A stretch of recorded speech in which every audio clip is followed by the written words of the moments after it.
ഇതാണ് ഒറിജിനൽ ഈന്തപ്പഴം എന്ന് പറയുന്ന സാധനം. കണ്ടോ, ഈന്തപ്പഴം എന്ന് പറയുന്ന സാധനമാണിത്.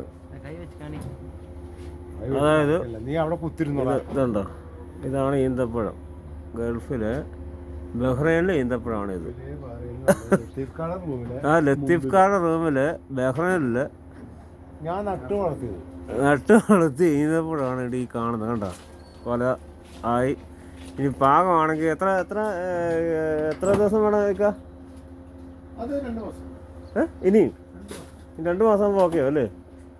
ഇത് കണ്ടോ, നിങ്ങൾ കണ്ടോ, ഇത് നമുക്ക് കൈ കൊണ്ട് പറിക്കാവുന്നതാണ്. ഇപ്പം വേണമെങ്കിൽ ഇതുണ്ട്, ഞാൻ തൊട്ട് കാണിക്കും. കണ്ടോ കണ്ടോ, അയ്യോ ഇത് കണ്ടോ, ഇതാണ് നമ്മുടെ ഇത് ഒറിജിനൽ നല്ല സൂപ്പർ ഈന്തപ്പഴം എന്ന് പറഞ്ഞാൽ ഈ മഞ്ഞ കളർ കാണുന്നതാണ്.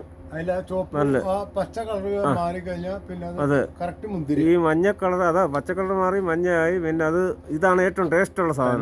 അതിന്റെ മുകളിൽ ഇച്ചിരി പണിയെടുത്തിട്ടുണ്ട്. കാരണം എന്ന് വെച്ച് കഴിഞ്ഞാല് അതിന്റെ മുകളിൽ നിന്ന് കൊല വെട്ടി താത്തിയിട്ട് അവിടെ ഒരു സാധനം കൊണ്ട് കെട്ടി. അതെ അതെ അതെ, കണ്ടോ, ഇത് നല്ല അടിപൊളി സാധനമാണ്.